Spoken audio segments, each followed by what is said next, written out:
Hi guys, so today I'm going to be looking back over 2020 and looking forward into 2021. I'm going to be sharing my thoughts on all of our successes and failures last year and our plans for the forthcoming year, some of the sort of bigger stuff that we'd like to get achieved, some things that are in our minds already, things we've learnt from last year that we want to do slightly differently next year.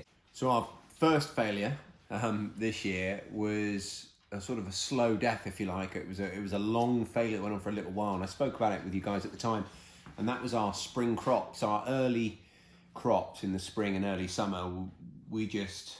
I was really quite down for a little while about that because it looked like we were just going to be harvesting almost nothing from our vegetable garden. And you know what it's like, because you go all through spring and then you come into summer and you're expecting to start harvesting straight away, and nothing was coming out, and it felt like the whole of the summer was slipping away. But it came right in the end. But we suffered with a really late deep frost.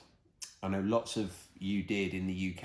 If you know you're anything like me, you really got hit hard by it. But completely my fault. I didn't guard against it. I didn't make the appropriate provisions to protect my crops from the frost, and I paid the price, all my own doing.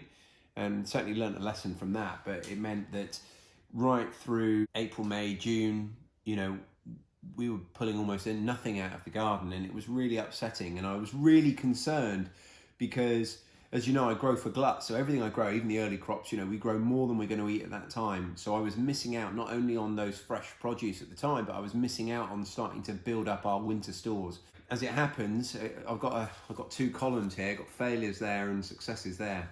And next to that, I've got our winter crops, because our main crops in the summer came fine, but our winter crops have done amazingly well. It's our first winter of really having a concerted effort of trying to be productive deep into the winter, and it's made a huge difference. We're still pulling things out of the ground now, so we've got loads of leeks still out there, along with all sorts of other bits and pieces, some cabbages. We've been in the winter now for a little while, but we went into the winter with plenty of vegetables in our freezer, so we've actually done okay. We've got lots of beans in there still, obviously lots of courgettes in there still, and we've got other things preserved as well. So yeah, it's been a yin and yang there. But the great news is that we can reproduce this that we've done this year next winter, and also if I'm a little bit more vigilant in the spring like I should be, we won't be having to recover from that sort of backward step in the spring. So that's great. The next failure, so as you'll know, I came across a breeding pair or a pair of meat birds that were left over from, I don't know how, but they were left over in a factory setting and they needed rehoming. So we rehomed them and we bred them, and we hatched, shared with you 3 or 4 times the hatching process, and we hatched quite a few of the chicks, but every single one of those chicks perished within a few days. So we're not entirely sure what the issue is there, but we think it's something to do with the brooder box setup that we had. It's a real shame that nothing came of that last year, but we've still got the breeding pair and they're still hatching viable eggs. It's possible that it's a genetic problem, that the parents are closely related. That's possible. However, I don't think that. We'd have to be incredibly unlucky for that to be the case. So what we're going to do is, in the spring when they start laying again, we're going to hatch some more, but we're going to do it a natural way. We're going to wait for some of our other hens, probably our Pekin, to go broody, and we're going to basically put those eggs underneath the Pekin hens and let a real mum do the work rather than us trying to replicate that perfect environment. We'll allow nature to do it for us. So that's still hopefully something that we'll be able to do going forward. And of course, we've got our breeding pair of ducks that we're going to have to look at how we're going to basically raise those eggs, whether we're going to do that in an incubator or whether, I'm not sure. Can you sit duck eggs under a chicken? I suppose you could. I'm not sure about the actual incubation period though. I think they might be slightly different. I'll have to look into that. So that was another failure. And then a huge failure, the biggest one of the year, was climbing step ladders for me. And as you know, that really knocked me out for certainly weeks, possibly months, depending on how you want to look at it. And even now, I'm still not 100% right, far from it with my wrist, but I think my head's back to normal now. I'm no longer getting the dizzy spells. So that's all behind me, but it did cause a period of several weeks where my wife, bless her, was just run ragged. I mean, you all know how much work she does, and to have that extra pressure put on her was unfortunate for everyone, and we're through it now, thank goodness. But yeah, that was probably the biggest failure of the year. So before we talk about any more failures, we'll talk about a couple more successes. And the first one I've got here is our winter planning and the housing. So we said about this time last year we were really struggling with the ground out there, and we said that we wanted to come up with a winter plan for housing and where our animals were going. And we were talking predominantly about goats and chickens, and we put into place this idea of having the 2 mobile trailers with the electric fencing around them, and we got that all up and running in the summer and the autumn, and that was in place. And we've also managed the movement of the goats much more proactively through the autumn and coming into the winter. And if you've been following me long enough, you'll easily be able to see the difference between the way the grass is in the paddocks compared to last year and how it is now. Even though we've got higher stocking levels, we've got at least 1 additional goat. So I think, we've definitely considered that a success. The way the chicken trailers were working up until this recent bird flu pandemic, it was working really, really well. So I think we nailed that, actually. The other success is our strawberries. So you've seen our strawberry patch next to our polytunnel, and they've just, as strawberries do, they've just really taken off. And it's not just the success of the plants, but it's the success of the sales. We've been selling those plants for about £2 each, I think, at the side of the road. And they're every time we put some out there, they sell. And this is back in the spring and summer.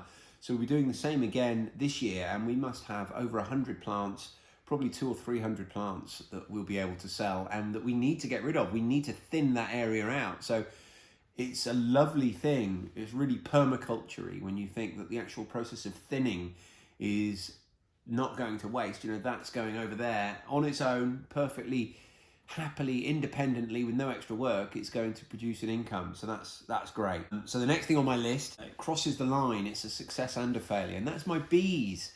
So success-wise, I've done the course. I feel like I know what I'm doing to get started. I feel like if there was a swarm of bees next door that needed to be dealt with, I could go and capture them and get them in my spare hive. So that side's been a success, but the failure has been the other lockdown, the European foul brood infection, basically, that has taken hold at the apiary where I did my course, where I did my beekeeping course. And as a result, I'm not able to transfer my bees and bring them home through fear of spreading the disease. The bee inspector, which is a real thing, went and inspected the colonies at the apiary where my bees are several months ago now. What they have to do, they have to inspect the brood, which are the cells that have got what are going to be the young bees in, the larvae. And that's where they spot the disease. But over winter, the queen isn't really laying new brood, so there's nothing for her to inspect. As a result, we're not able to get the green light, the all clear, and we haven't been able to all winter. It's not going to be until the spring now that we're going to be able to get them inspected again and work out whether or not it's safe to bring my bees home. So it's just been a really long waiting game of about a year now, and it is what it is. It was delayed at the start because of the COVID pandemic. That shut everything down and delayed the tail end of my training course. And as part of the training course that I signed up for, I paid a little bit extra and I get this colony of bees out of it. So it delayed that. And then just as we were coming out of that, and literally we were due to bring our bees home within 1 or 2 weeks, this case of European foul brood in the area was confirmed, and then everything got locked down. So that's where we are with that. Some other successes after that is animal sales. So last spring we sold some geese. Now we bought some geese for £50. We paid £50 for 2 pairs of geese, and we basically kept them through the spring, sold loads of goose eggs, and they go for really good money. I think it was like £2 an egg, or £2 or £3 an egg. So we sold loads of goose eggs, and then someone came in and basically offered to buy our geese off us, and they offered us, I think it's about £140 we actually got for the 4 geese. So that was a nice success. We chalked that up as a win. I do want geese again, but you know, I couldn't say no to that kind of offer, particularly because they just stopped laying. They'd come to the end of their laying season, so you know, it was the right time of year to be selling them. And the other thing was our goats, our goat kids. We had 4 goat kids, and we sold them for about £500, all 4 of them. So that was a real win as well, because of course they were simply a byproduct of us wanting to get our goats in milk. We're going to have goat kids again in a few months, and I'm not sure what we'll do with them yet. Haven't decided. I've got a whole goat in the freezer at my nan's house. My nan's in her 90s, and I've not been able to go in her house since the spring. But in the winter, we had our last goat processed, and I've not been able to go in the house to go and get it because of COVID. So she's obviously extremely highly vulnerable. We've visited and spoke through the window a few times, and we FaceTimed, but I've got a whole goat there, and I really want to get that home and eaten before we go processing a load more. But the baby goats, the kids, one of several things can happen. We can raise them for meat, we can raise them to add to our herd, but there's a bit of an issue with that, or we can sell them, which is, you know, probably the easiest thing to do. The issue with raising them for our herd, if we have a female that we raise, it means that Sid then becomes a problem, because when we come to breed our goats next year, Sid won't be able to breed that goat because he'll be the father, and that will cause genetic problems. So I don't think we'll be keeping any for the herd this year, but you never know, you never know. And the next thing on my list of successes is Sid. As you all know, he's turned out to be an incredible success. He's really filled a gap of being able to have our girls serviced as and when we need it without having to buy a goat every time or hire a goat. We're going to hire him out, and he's going to produce an income. So one of the reasons we never wanted to go is the smell, and he just doesn't smell. Usually male goats, they stink from hundreds of yards away. You can smell them, and he's just really mild smelling. So that's one of the big reasons he's been a hit, and also his temperament. You know, you've seen him and how affectionate and lovely he is. So he's really won my wife over, who was probably the chief opponent of us having a male goat permanently. And being able to stud him out means we don't need to worry about keeping him separate from our girls here. And it also means he's going to generate an income for us. So all the pieces are starting to fall together. We'll move across onto a couple more failures.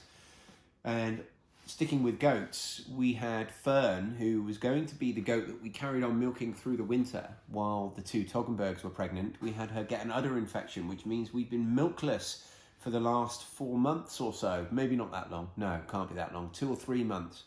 We've been milkless, which means we've been having to buy milk, which is a bit weird, you know, when we spend so much of the year producing excess milk, and we making all sorts of things like ice cream and milkshakes and lots of batter and things, just coming up with different ways to use up all this excess milk. It's a bit weird having to purchase it, but that's just how it went. Anyway, next year, hopefully we won't have that issue.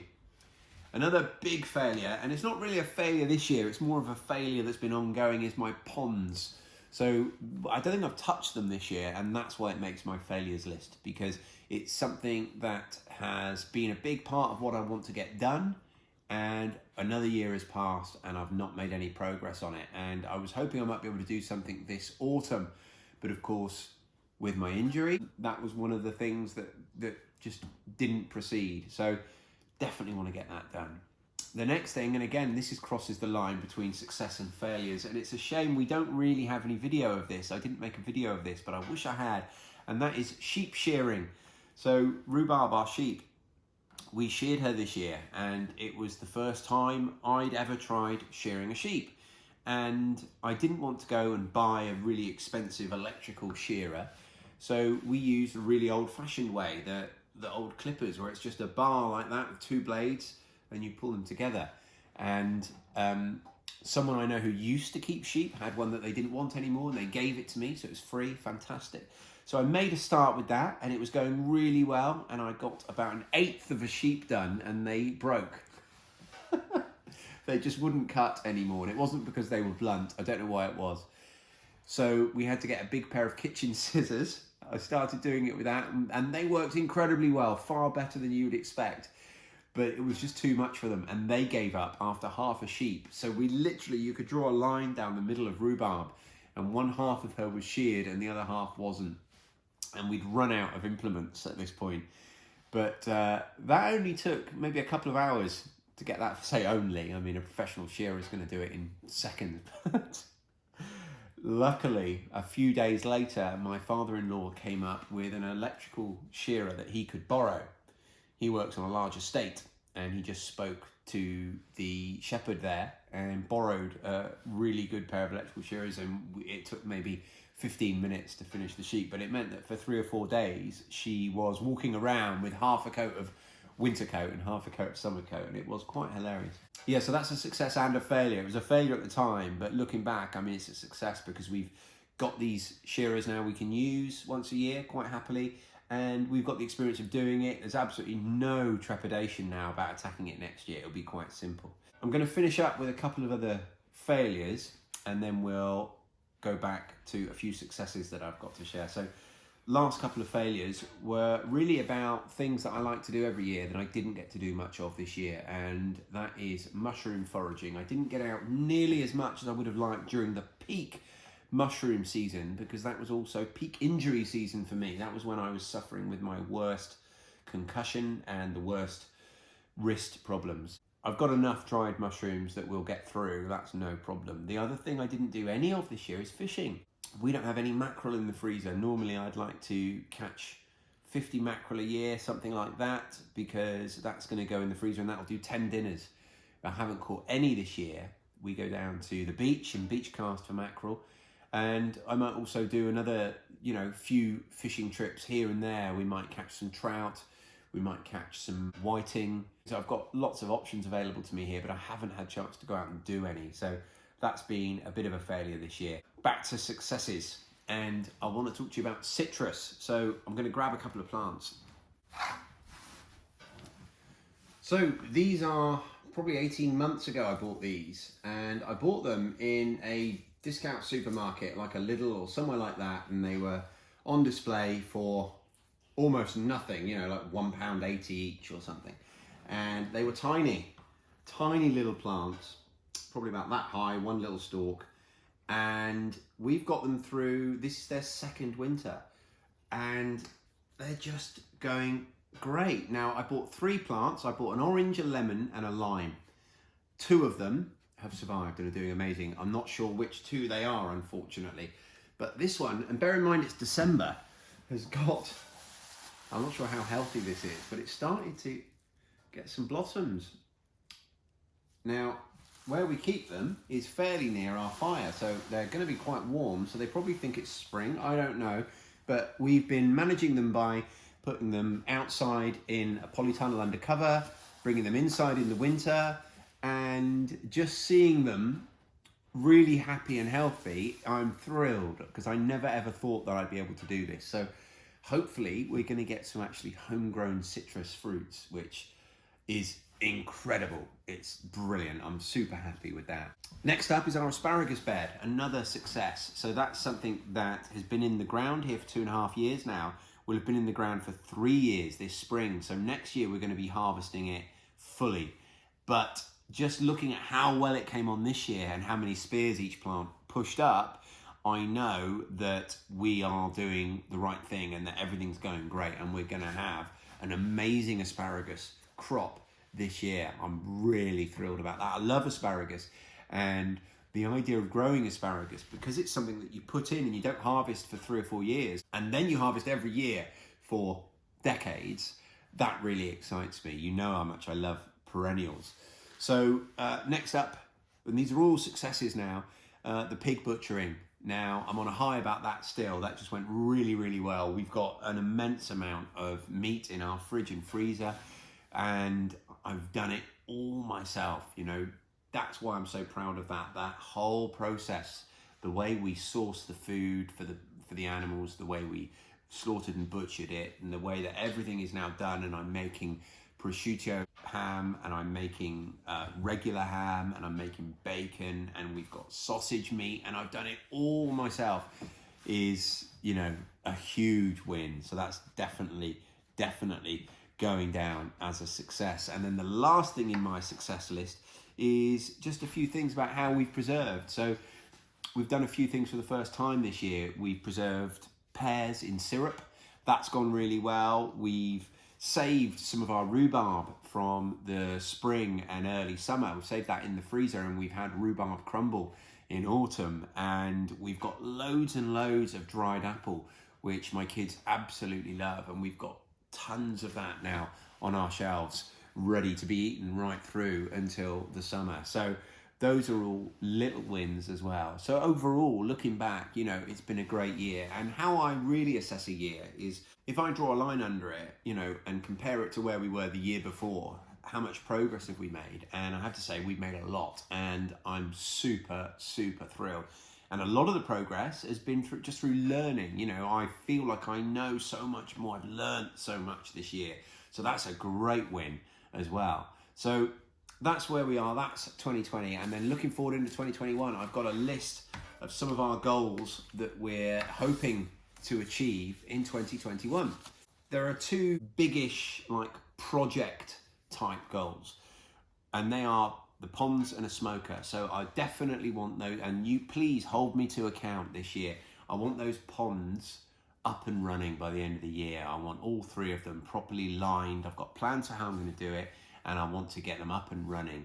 Whether or not they've got fish and plants in, I'm less concerned, but I want the ponds to be functioning as wildlife ponds, if nothing else.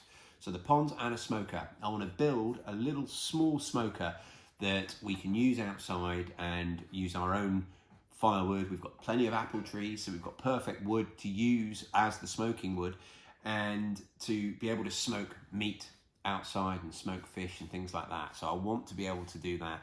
And that should really, the actual process of building it is not particularly onerous, but there's a little bit of research involved beforehand in getting it right so it works. So that's that. The other goals for 2021, the prosciutto, I want that to work. And who knows how well that's going to work, but it's going to take months to find out. But I want to make prosciutto ham. We also want to make some of our runs that we keep our smaller animals in a little bit more mobile. So we've got our mobile trailers that work really well for the chickens. We've got a big run that we keep our guinea pig in. We used to keep a guinea pig and a rabbit in it. The rabbit died very recently, unfortunately, but we want to make it so that we can move that a bit like a wheelbarrow with wheels on one end, and maybe have a couple more like that. So that's definitely something we want to do. We also want to prepare better. I spoke earlier about one of our successes being having a winter plan. Well, next year we want to have a better winter plan in case of bird flu, because there's nothing that tells me that this isn't going to happen again next year with the migratory birds coming in. It was all a bit last minute for us and all a bit underprepared. Next year, we want to be much better prepared with both the housing and the mobile netting versions of our chicken housing. So not sure what that's going to look like yet, because that's what I'm telling you is we don't know, but we want to know. We want to be prepared for it. 2021 goals, also get my bees home, hopefully harvest some honey, but certainly get the bees home. Raise some turkeys. That's something I spoke about on the podcast. I'm not sure if I've spoke here on the YouTube channel, but we want to raise a handful of turkeys, not many, and we're not going to worry about breeding just yet. All we're going to do this year, much like how we started with the pigs, we're just going to buy in some really young turkeys and raise them up. Now I'm thinking maybe 3 or 4. The idea will be either 1 or 2 will be for our freezer, and then the other 2 or 3 will be to sell, and hopefully that will pay for the whole process. But definitely to raise some turkeys, because what I want to do, I want to, next Christmas dinner, this is the big goal at the end of all of this, I want next Christmas dinner, I want to be able to serve everybody that couldn't come this year. I want to be able to serve 20 people, and I want everything on the table to be homegrown, home produced. And that includes the turkey, the pigs in blankets, the sausage meat, the stuffing, the vegetables, the potatoes, everything. I just think that would be such an achievement. So that's our goal. And of course, we want to be able to raise turkeys in order to achieve it. And then finally, and this is a bit of a sidestep, but this is to do with how I produce this video and how I produce the podcast, I want to get a microphone or two to increase the audio quality, not just for the podcast, but also when I'm filming outside and we've got that wind noise. And the problem is, obviously I have a budget, but it's very difficult to know what microphone to get. There's too much choice out there and I don't want to get the wrong thing and regret it. What I really want is like a Bluetooth microphone that I can just clip on me, that's got that fuzzy stuff on it that stops the wind noise and connects straight to my phone. So that's what I would like, but there's too much choice, and I could spend £200 and get a really poor quality microphone, or I could spend £40 and get the right one, but I don't know which is which. So those are my goals for 2021. Please share with me what your goals are for 2021 and your successes and failures for 2020. Please do make sure that you're subscribed, like this video, leave a comment down below, and come and find us elsewhere. Come and check out the podcast, Self-Sufficient Hub podcast, every Monday, Wednesday and Friday. And if you want to support us more directly to help us pay for things like microphones, then check out our Patreon. The link is in the description, but it's patreon.com/self-sufficient hub. Thanks for watching, and I'll speak to you guys soon.